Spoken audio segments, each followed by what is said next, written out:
Good evening. आज देखते हैं हम लोग सेट नंबर 34। कल हुआ था 33, आज देखते हैं 34। ये वीडियो आप लोगों को रोज सांझ 5 बजे मिलता था, लेकिन कल से वीडियो आप लोगों को शाम 7 बजे से मिलेगा। ठीक है, तो आप लोग रोज इस वीडियो को देखिएगा और टेस्ट लगाइएगा। ठीक है, आगे देखते हैं पहला क्वेश्चन कौन है, क्या करता है इसमें।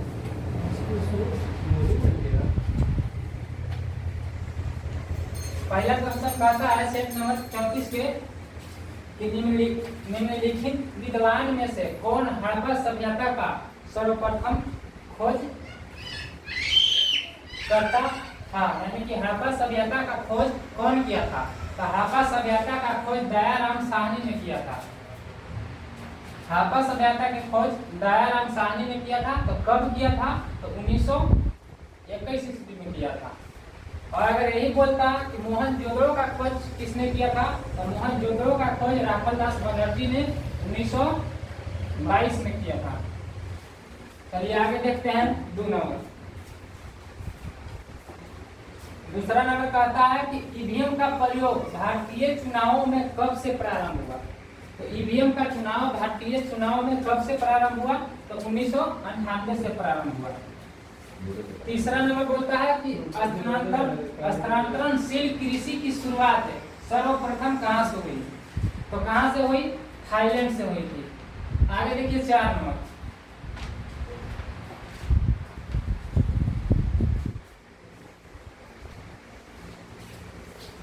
कहता है कि चैनियू जनजाति किस प्रदेश में निवास करती है। तो चैनियू जनजाति किस प्रदेश में निवास करती है? तो यह आंध्र प्रदेश में करता है। ठीक है, आगे देखिए सहरिया जनजाति कहाँ करता है। तो सहरिया जनजाति करता है आपका राजस्थान में। सहरिया जनजाति आपका राजस्थान में करता है। ठीक है, 5 नंबर देखिए। 5 नंबर कहता है कि निम्न में से कौन स्वराज दल के नेता नहीं है। तो कौन स्वराज दल के नेता नहीं है? तो आपका ऑप्शन नंबर क्या हो जाएगा? सी राजगोपालाचारी नहीं है। ठीक है, 6 नंबर देखिए। 6 नंबर कहता है कि असहयोग आंदोलन चलाने का प्रस्ताव किस कांग्रेस अधिवेशन में पारित किया गया था। तो किस कांग्रेस अधिवेशन में पारित किया गया था? तो नागपुर अधिवेशन में। कब किया गया था? तो 1920 में किया गया था। आगे देखिए 7 नंबर कहता है आपका 7 नंबर कहता है कि कंटूर व काल्पनिक रेखाएं है जो दर्शाती है। तो क्या दर्शाती है? तो यह बराबर ऊंचाई वाले क्षेत्र को दर्शाती है। ठीक है, 7 की आपका ऑप्शन नंबर क्या हो जाएगा? सी। 8 नंबर देखिए। 8 नंबर क्या कहता है?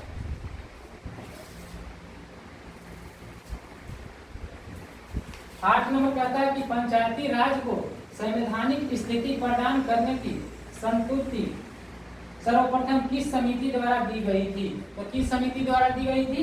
एल.एम. सिंघवी समिति द्वारा दी गई थी। आपका 8 के ऑप्शन नंबर क्या हो जाएगा? बी। 9 नंबर देखिए।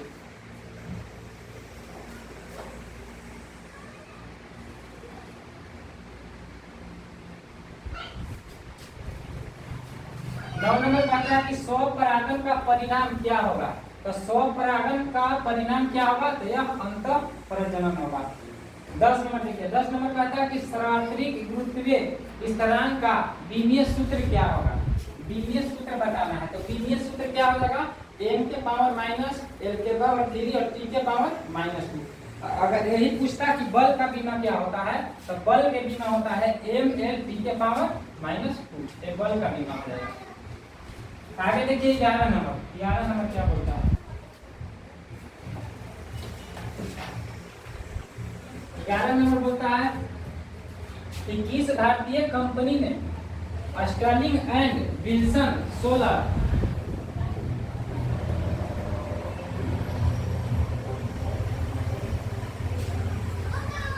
का रुपए में 40% हिस्सेदारी का अधिग्रहण किया है। तो किस सोलर कंपनी ने किया है? तो रिलायंस इंडस्ट्री लिमिटेड ने किया है। 11 की आपका ऑप्शन नंबर बी हो जाएगा। 12 देखिए।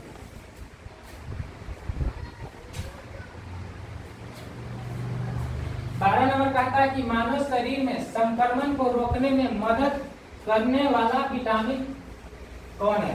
तो संक्रमण को रोकने में मदद करने वाला विटामिन कौन है? तो विटामिन सी है। विटामिन सी के कमी से कौन सा रोग होता है? तो स्कर्वी होता है।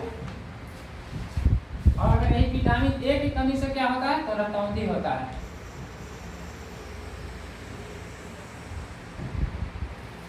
विटामिन के कमी से क्या होता है? तो विटामिन के कमी से मानव शरीर में जो थाका कहीं कट जाता है तो वहाँ थाका नहीं बढ़ पाता है। अगर विटामिन के शरीर में कमी रहेगा तो विटामिन डी के कमी से कौन सा रोग होता है? तो विटामिन डी के कमी से मानव में रिकेटस रोग बोलते हैं। ठीक है, जिसको क्या बोलते हैं? रिकेटस को सूखा रोग भी बोला जाता है। ठीक है, 13 नंबर देखिए, 13 नंबर क्या कहता है? 13 नंबर कहता है कि मुद्रा स्थिति से बाजार की वस्तुएं क्या हो जाती है? जब मुद्रा स्थिति होगा तो बाजार में वस्तुएं क्या हो जाएगी? महंगी हो जाएगी। 13 क्या आपका ऑप्शन नंबर ये हो जाएगा। 14 नंबर देखिए,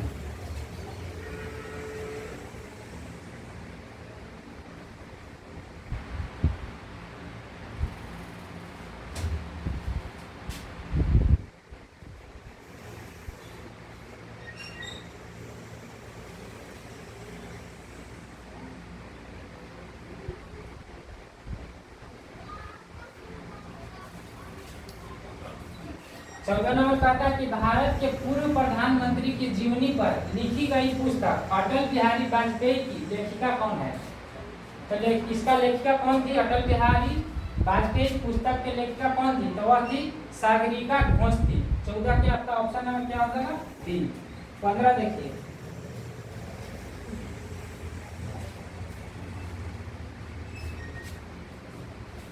15 कहता है कि सूर्य की किरणें किस प्रक्रिया द्वारा पृथ्वी पर पहुंचती है?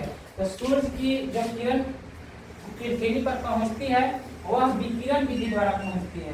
15 की आपका ऑप्शन नंबर सी हो जाएगा। 16 देखिए,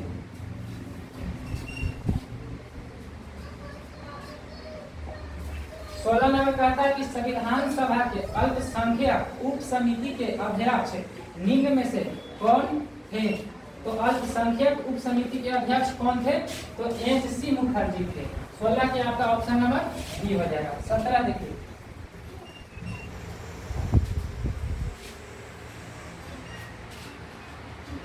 17 नंबर कहता है कि पौधे के किस भाग को केसर के रूप में इस्तेमाल करते हैं? तो पौधा के कौन सा भाग केसर के रूप में हम लोग इस्तेमाल करते हैं? तो वह वर्तिका और वर्तिकाग्र को हम लोग केसर के रूप में इस्तेमाल करते हैं। 17 के आपका ऑप्शन नंबर क्या आ जाएगा? बी। 18 देखिए,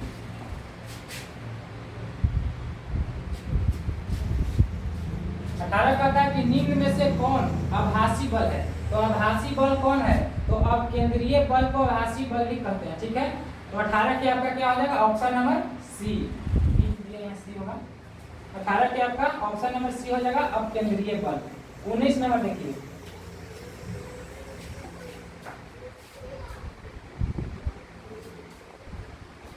19 नंबर कहता है कि भारत में केंद्रीय प्रदूषण नियंत्रण बोर्ड की स्थापना कब हुई थी? तो कब हुई थी? तो 1974 में हुई थी।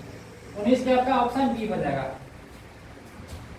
20 नंबर कहता है कि सल्तनत युग का अकबर किसे कहा जाता है? तो सल्तनत युग का अकबर फिरोज शाह तुगलक को कहा जाता है। 20 का आपका ऑप्शन नंबर बी हो जाएगा। आगे देखिए 21,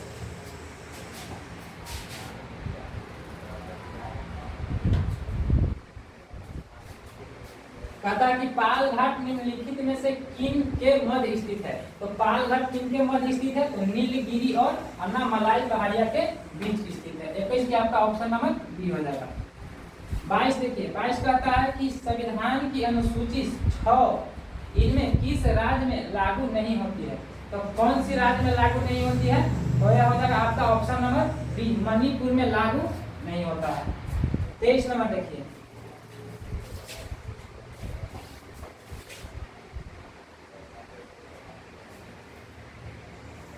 23 नंबर कहता है कि आकाश में बिजली चमकने पर कौन सी गैस उत्पन्न होती है? तो आकाश में जब बिजली चमकती है तो आपका नाइट्रोजन और ऑक्सीजन गैस चमकती है और इसके सम्मिलित रूप को क्या कहते हैं? N2 कहते हैं, नाइट्रस ऑक्साइड कहते हैं। तो इसका आपका कौन हो जाएगा? तो इसका ऑप्शन नंबर बी हो जाएगा, नाइट्रोजन और ऑक्सीजन। 24 नंबर देखिए,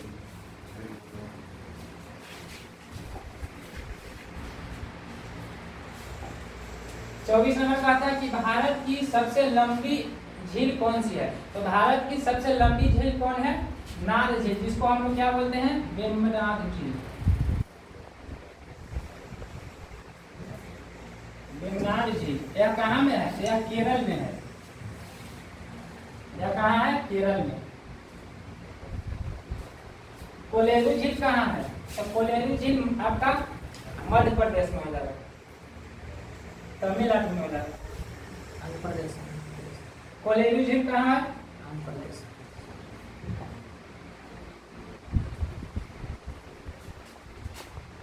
कोलेरू झील आपका आंध्र प्रदेश में हो जाएगा।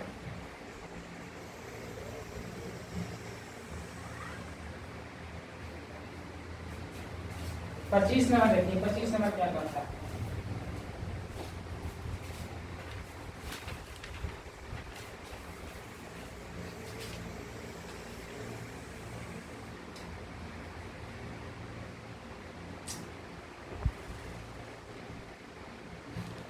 पच्चीस नंबर कहता है कि भारतीय टेबल टेनिस महासंघ की नई अध्यक्ष कौन बनी?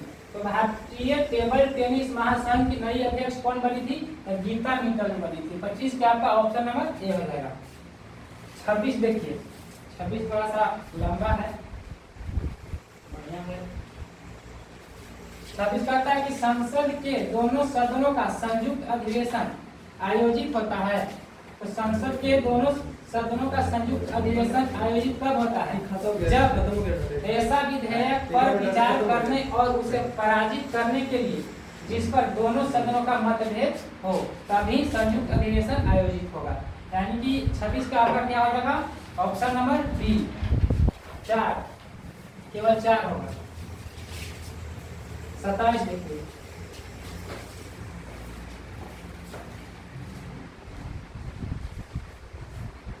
27 कहता है कि अपसारी लेंस वह होता है जो किरण को क्या करती है? किरण को फैलाती है। अपसारी लेंस द्वारा किरण को फैलाया जाता है। 27 के आपका ऑप्शन नंबर ये हो जाएगा।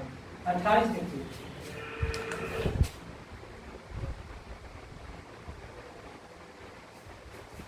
28 कहता है कि भारत में संग्रहालयों की पुनः कल्पना के लिए पहला वैश्विक शिखर सम्मेलन किस मंत्रालय द्वारा आयोजित किया जाएगा? तो किस मंत्रालय द्वारा आयोजित किया जाएगा? तो संस्कृति मंत्रालय द्वारा आयोजित किया जाएगा। 28 का आपका ऑप्शन नंबर सी हो जाएगा। 29 देखिए,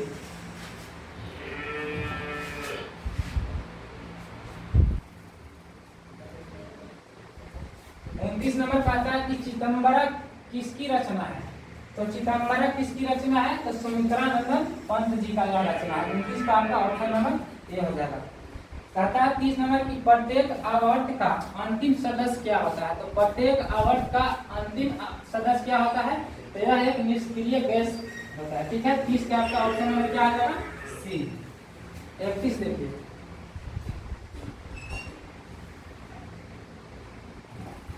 31 कहता है कि प्राकृतिक खेती को बढ़ावा देने के लिए जीवन कार्यक्रम को किस बैंक ने शुरू किया था? तो कौन सा बैंक ने शुरू किया था? तो यह नाबार्ड बैंक द्वारा शुरू किया गया था। 31 के आपका ऑप्शन नंबर क्या हो जाएगा? सी। 32 देखिए, 32 क्या कहता है? 32 नंबर क्वेश्चन कहता है कि राधा मोहन कप का संबंध किस खेल से है? तो राधा मोहन कप का संबंध किस खेल से है? तो पोलो से है। पोलो से एक और है जो महत्वपूर्ण है, एजरा कप भी क्या है? पोलो से ही है। क्रिकेट से कौन सा कप है? तो क्रिकेट से प्रूडेंशियल कप भी क्रिकेट से है। यह भी बहुत महत्वपूर्ण है।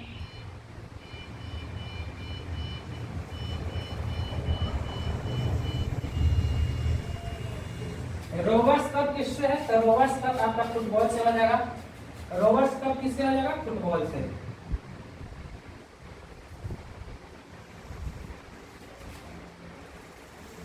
आगे देखिए 33 नंबर क्या कहता है? कहता है कि इनमें से कौन सा एक संक्रमण रोग है? तो कौन सा संक्रमक रोग है? तो कालाजार आपका हो जाएगा आंसर। 33 का आपका ऑप्शन नंबर क्या हो जाएगा? डी, कालाजार। कालाजार किससे होता है? सिकोआ मक्खी द्वारा होता है। ठीक है, किससे होता है? सिकोआ मक्खी द्वारा।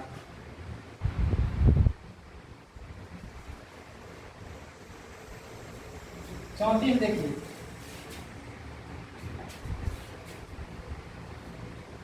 चौंतीस नंबर कहता है कि भारत अफ्रीका संबंध चेंजिंग होराइजन्स नामक पुस्तक के लेखक कौन है? तो होराइजन्स पुस्तक के लेखक कौन है?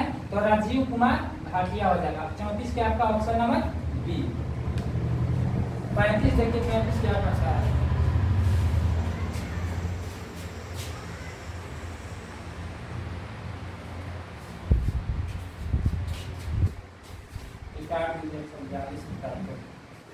कहता है कि दिन रात जिस कारण होता है वह क्या होता है?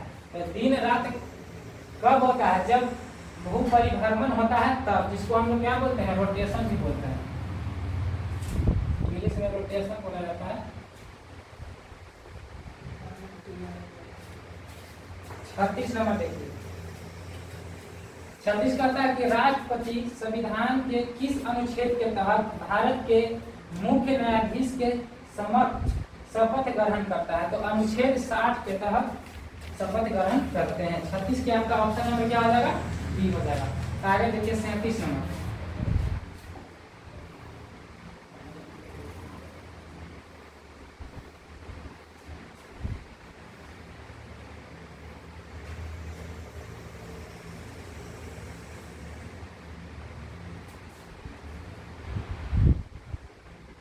सैंतीस नंबर कहता है कि अस्थायी बंदोबस्त योजना का मॉडल किसने तैयार किया था? तो अस्थायी बंदोबस्त योजना का मॉडल किसने तैयार किया था? तो सर जॉन शोर ने किया था। लेकिन लागू किसने किया था? तो लागू लॉर्ड कॉर्नवालिस ने किया था। 37 के आपका ऑप्शन नंबर क्या आ जाएगा? सी। 38 देखिए, कहता है कि वर्धनता का दोष किस लेंस के प्रयोग द्वारा दूर किया जाता है? तो वर्धनता को हम लोग इंग्लिश में बोलते हैं कलर ब्लाइंडनेस।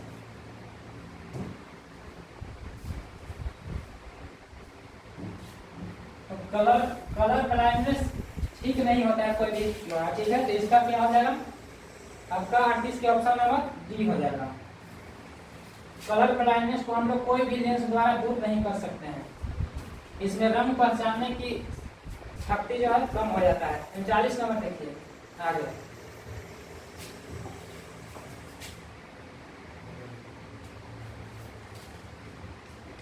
39 नंबर कहता है कि इनमें से कौन पोटेशियम का अयस्क नहीं है? तो पोटेशियम का अयस्क कौन नहीं है? तो क्रायोलाइट आपका हो जाएगा। क्रायोलाइट पोटेशियम का अयस्क नहीं है। क्रायोलाइट किसका अयस्क है? तो यह एल्यूमिनियम का अयस्क है, तो याद कर लीजिएगा। बाकी ये तीनों जो है ये पोटेशियम का अयस्क है, ठीक है। 40 नंबर देखिए, 40 नंबर कहता है कि वायुसेना के दक्षिणी पश्चिमी कमान का मुख्यालय कहाँ है? तो वायुसेना के दक्षिणी पश्चिमी कमान का मुख्यालय आपका गांधीनगर गुजरात में हो जाएगा। आगे देखिए 41 नंबर,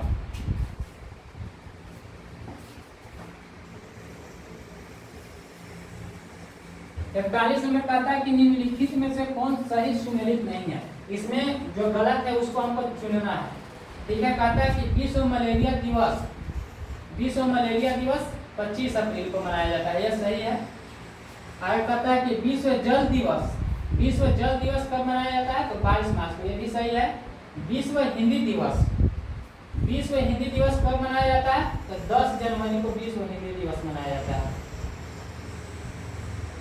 14 सितंबर को भारत में हिंदी दिवस मनाया जाता है, ठीक है। तो ये आपका क्या हो जाएगा? गलत हो जाएगा। बाकी ये तीनों क्या है? सही है। विश्व रंगमंच दिवस 27 मार्च को, ये भी सही है। बाकी आपका ऑप्शन क्या हो जाएगा? सी। 41 का आपका ऑप्शन नंबर सी हो जाएगा। 42 देखिए,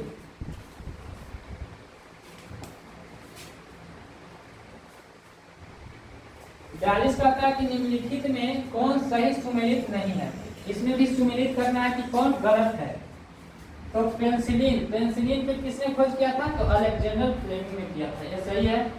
चेचक के टीका का खोज किसने किया था? तो चेचक का टीका का खोज एडवर्ड जेनर ने किया था, यह भी सही है। कहता है कि पोलियो का टीका का खोज किसने किया था? तो जॉन इसाल्क ने, यह भी सही है। कुष्ठ रोग का उपचार की खोज हैनिमन ने किया था? तो नहीं, हैनिमन ने किसका खोज किया था? तो ये कल भी बताए थे। हेमियोपैथी के खोज किसने किए थे? हैनिमन ने हेमियोपैथी को खोज किया था।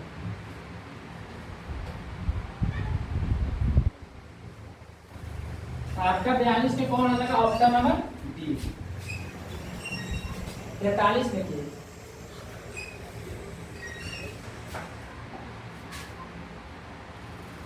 तैतालीस नंबर क्या कहता है? ये हिंदी का प्रश्न कहता है कि निम्नलिखित में से शुद्ध वाक्य का चयन करें। तो शुद्ध वाक्य इसमें कौन हो जाएगा आपका? कहता है कि मेरे कमीज में 4 बटने हैं, ये गलत हो जाएगा आपका। मेरे कमीज में 4 बटन, ये भी गलत है। कहता है कि मेरे कमीज में 4 ही बटने हैं। कितने बटने हैं? तो 4 ही बटने हैं। तो ये आपका क्या हो जाएगा? सही हो जाएगा। 43 के आपका ऑप्शन नंबर सी हो जाएगा। 44 कहता है कि व्योम शब्द का अर्थ क्या होता है? तो व्योम शब्द का अर्थ होता है आकाश। 44 का आपका ऑप्शन नंबर क्या हो जाएगा? बी। 45 देखिए।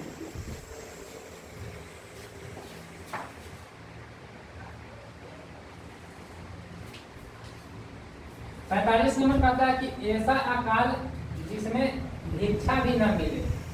तो इसको अर्थ बताना है कि जब अकाल ऐसा है जिसमें भिक्षा भी न मिले तो उसको क्या बोलते हैं? हम दुर्भिक्ष बोलते हैं। 45 के आपका क्या हो जाएगा? Option number C. 46 नंबर देखिए। 46 47 इंग्लिश का प्रश्न है।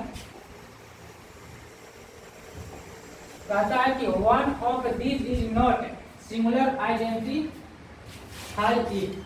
कहता है कि इसमें से एक कौन एक वचन नहीं है, यानी कि इसमें से जो बहुवचन है उसको हमको बताना है।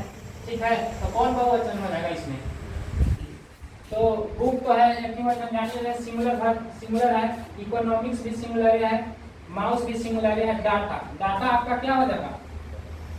सिंगुलर हो जाएगा। इसमें बहुत सारा डाटा का होता है। ठीक है, तो 46 का आपका ऑप्शन नंबर क्या हो जाएगा? बी। 47 नंबर देखिए, कहता है कि चूज द करेक्ट सेंटेंस। इसमें सही सेंटेंस को चुनना है। तो सेंटेंस क्या बोलता है कि if I will win A lottery I will buy A car. कहता है कि अगर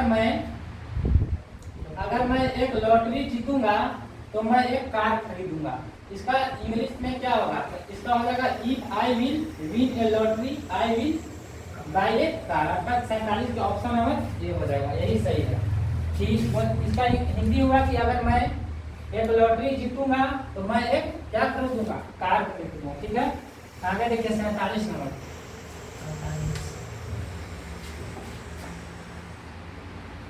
47 नंबर कहता है कि भारत का सबसे बड़ा हवाई पोर्ट कहाँ है? तो भारत का सबसे बड़ा हवाई पोर्ट ऑप्शन के अनुसार क्या हो जाएगा? झारखंड में हो जाएगा। ठीक है, अब है 49 नंबर मैथ का प्रश्न। आप लोग मैथ हल किए होंगे, नहीं किए हैं तो देख लीजिए।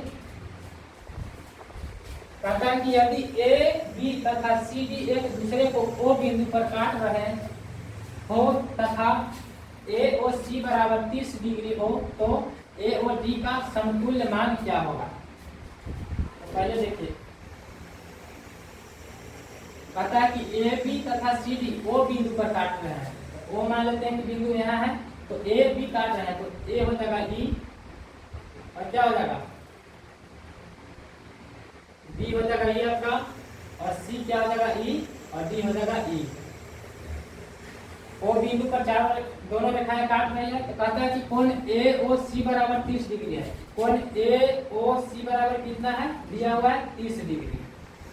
और हमको निकालना किसको है? तो ए और डी का समतुल्य मान निकालना है। किसका निकालना है हमको? इसका मान निकालना है। ए और डी का मान क्या होगा?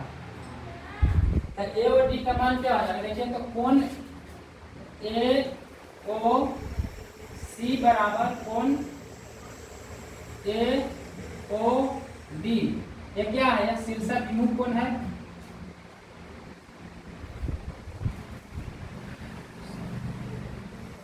शीर्षक विमुख कोण ए ओ सी बराबर कोण ए ओ डी क्या हो जाएगा? शीर्षक विमुख कोण। तो हमको ए ओ बी और डी बराबर क्या हो जाएगा? तो बी और डी बराबर इसके अपोजिट हो जाएगा। कोण बी और डी बराबर कितना हो जाएगा? 30 डिग्री। तो आगे देखिए, तो हमको निकालना किसको है? मान ए और डी का मान निकालना है। तो ए और डी का मान निकालना है तो हम अगर इस रेखा वाला को और इसमें से जोड़ करके 180 में से घटा देंगे तो हमको किसका मान निकल जाएगा? ए और डी का, इसका मान निकल जाएगा। तो देखिए यह बनाते हैं CD क्या है? CD एक रेखा है जो 180 डिग्री पर है, ठीक है। तो देखिए कोण AOC बड़ा जोड़ आपका हो जाएगा कोण AOD बराबर कितना हो जाएगा? 180 डिग्री। हमको देखिए AOC का मान दिया हुआ है, AOC का मान कितना दिया हुआ है? 30 डिग्री दिया हुआ है, 30 डिग्री दिया हुआ है प्लस कोण AOD बराबर 180 डिग्री। अगर इसको हम पक्षांतर करेंगे तो AOD का मान निकल जाएगा, पक्षांतर करेंगे तो कोण AOD का मान कितना निकल जाएगा? प्लस में उधर जाएगा तो माइनस में, यानी कि 180 में से 30 जाएगा तो कितना हो जाएगा? 150। हमारा कोण AOD का मान कितना आया? 150। तो ऑप्शन में इस तरह का नहीं दिया हुआ है, दिया हुआ है कोण में। तो कोण में हम देखेंगे कि किसका 180 होता है, 3 है, 5 है, 2 है और 4 है। सब कोण क्या है? BOD। और BOD का मान हमको कितना है? BOD का मान देखिए, BOD का मान 30 है। तो सब में अगर हम 30 से गुना करेंगे तो ये कितना हो जाएगा? 90 डिग्री हो जाएगा। ये कितना हो जाएगा? 30 से करिएगा तो हो जाएगा आपका कितना? 30 बचे 150। इसमें 30 से गुना करिएगा तो एक कितना हो जाएगा? 60। या अगर इसमें गुना करिएगा 30 से 120 हो जाएगा। और हमको AOD का मान कितना आया है? 150। तो आपका ऑप्शन में कौन में आ रहा है? ऑप्शन नंबर डी में आ रहा है। तो इसलिए 50 का क्या हो जाएगा? आपका ऑप्शन नंबर डी हो जाएगा, ठीक है। आगे देखिए 50 नंबर, थोड़ा सा लॉन्ग में मैथ था।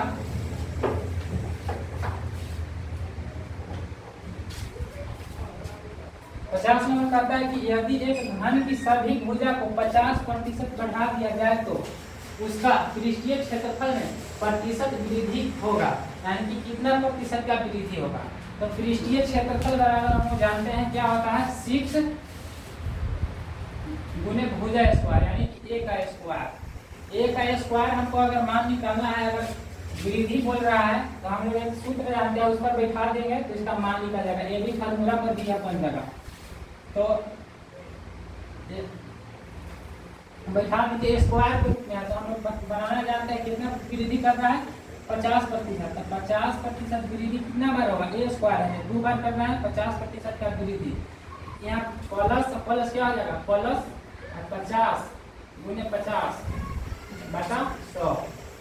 एक 0 से एक 0 काट दीजिए तो कितना हो जाएगा? 50 50 100 55 25, यानी कि कुल मिला के कितना हो जाएगा? 125% का क्या होगा? वृद्धि। आपका 50 के कुल किसमें ऑप्शन है? ऑप्शन नंबर डी में है, 125% का वृद्धि होगा, ठीक है। ये था आज का 50 महत्वपूर्ण प्रश्न। चलिए ठीक है, सही था आपका 50 महत्वपूर्ण प्रश्न। इस वीडियो को आप लोग ज्यादा से ज्यादा शेयर कीजिएगा और रोज इस सेट को लगाने का प्रयास कीजिए। अगर आप लोग रोज सेट को लगाते हैं तो आपको ही बेनिफिट होने वाला है, ठीक है। तो ये वीडियो आप लोग दोस्तों में शेयर कीजिएगा, ठीक है।